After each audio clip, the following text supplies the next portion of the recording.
Hi everybody, welcome to Voces y Vivencias. I am Nancita Kapi, your host, and in this episode we'll be talking a little bit about my trajectory in the music industry or in music in general. My story goes, how it all started, in other words. Is that when I was younger, I used to, the thing is, when I was younger, I lived in Congo for about 4 years and a half. I'm from a Congolese background, from both sides of my parents. I was born in Kinshasa. We left, for me, I was about 4 and a half. And we've been traveling a whole lot because my dad used to work for the UN. And at some point, I really developed a love for music. And that's when I kind of decided this is what I wanted to do for my career when I was going to grow up and be an adult, per se. And that kind of like started when we were in Austria, when my dad was working for the international agency, atomic agency. Yes, I forgot how it's, but he worked for the UN, and that's where I kind of discovered music. It's kind of interesting because I did some of my studies in French, English, and then German at that point. So I was kind of like discovering music in different languages. At home, we listened to a lot of French music from my dad. Based on what my dad would really play, because it was more my dad that was playing music. My mom would play, my mom would sing like old songs, more in like traditional Chiluba language. But my dad really brought in the French side of things. And then when I went to school in Lycée Français de Vienne, which was a school that I actually went for about 2 years, I think, 2 years or 3 years. And then I totally switched to German. And I also did a bit of English. But it was when I was in German that with Frau Elisabeth Spitzer, which was our teacher, our music teacher, in Maria Regina Schule, where I went for school, where I really discovered like music, and I was like, okay, this is what I really want to do. And then I was like, okay, well, I want to do this. And then at the same time, around that time was also when I kind of discovered that I wanted to learn Spanish. And I was about 8 years old. So that's how it kind of started for me. And then eventually when my dad's contract was done, it was towards the end of his career, and it was like, okay, well, we have to decide where we're going. And my dad had been to Canada a few times because my sisters were already living in Canada. And then we decided to all move to Canada as a family. And for me, it was like, changing from German again and going back into French because we went to Montreal. And so it was kind of like complicated, but my plan was always to stick to what I wanted to do. And then once I was in Laval, Montreal for a few years, we moved to Ottawa, the national capital. And that's when I kind of started my studying Spanish, which I actually graduated at Carleton with actually a minor in Spanish and also sociology as a major, and then knowing that I was going to use that for music. So I didn't really go into music school for let's say I didn't study, because I know a lot of people go into music and then they do they get a degree, but I basically just had different ways to learn, different mentors, choir. In the choir, I was in the choir the whole time, most of the time in school. Also taking private licenses, keyboard, piano as well. And that's kind of where it started for me. So when I was done university, I really decided, okay, now I need to find a way to start making my music. And at that time, so my first album, Love and Life, is described as an exploration of love and its complexities. And it just is a project that I kind of started around 2020, 2007, 2006, 2007. And how it went about was that this project took a long time to actually come, to come like into full, for the whole like project to actually be tangible. So we decided to start playing, going to studios here and there, doing shows. And there's a few people that I knew in the music industry in Ottawa. And I kind of like started going to different studios, and then I actually recorded the whole album, which actually was not released. So then I decided to start over again. So what happens that I knew some of my friends that were, well, people that I knew, which was actually very well-known producer, Links from Double X Temple Productions in Ottawa, which he was able to assist with some of my projects. And then eventually we worked together with Joss, which is from BODB production, and Joss is the one that I currently still work with. So then we kind of like restarted the project together, and this is how Love and Life came to be.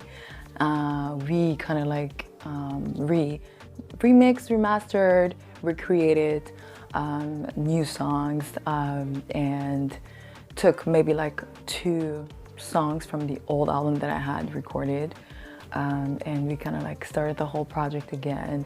And then that one first album was then released. And during that process, because it took so long to actually have the release of the first project, I started working on my second album, but we'll talk about that one after. But that's kind of how I kind of like this started working as a whole, as an artist. I kind of like always start ahead of time, because I kind of learned from my first project. My first project, it was stalled because of XY reasons. But through it all, I just find that everything comes, like, everything has,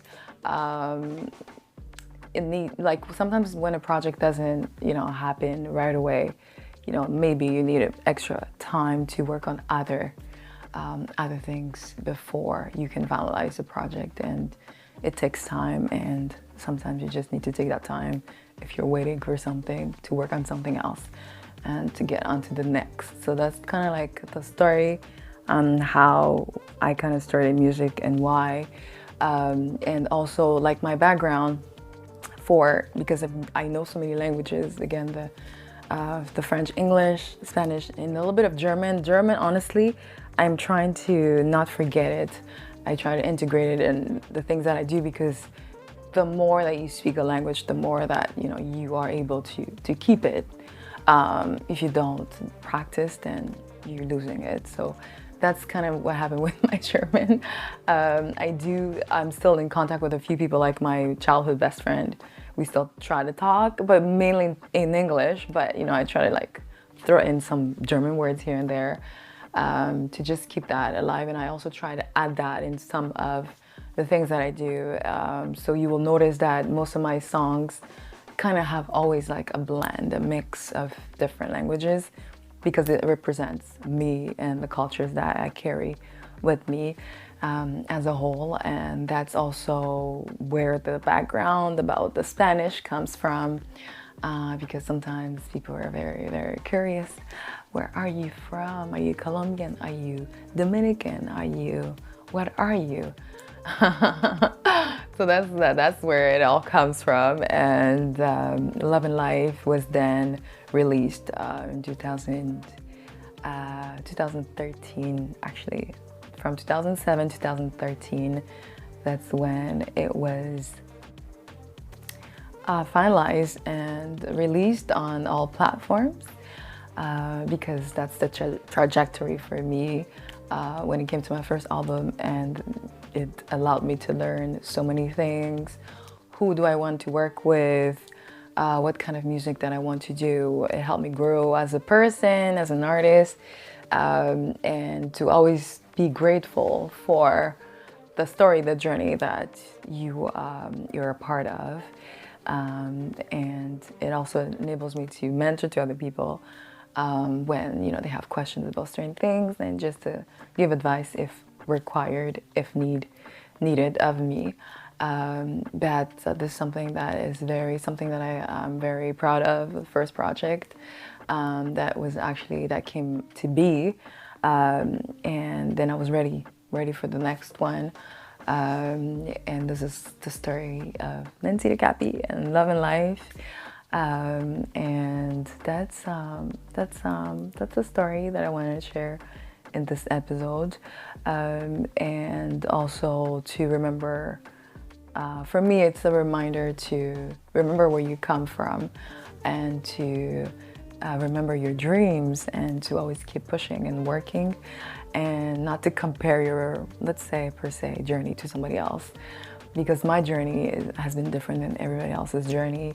And sometimes people just look at you and be like, oh my God, you have it all together.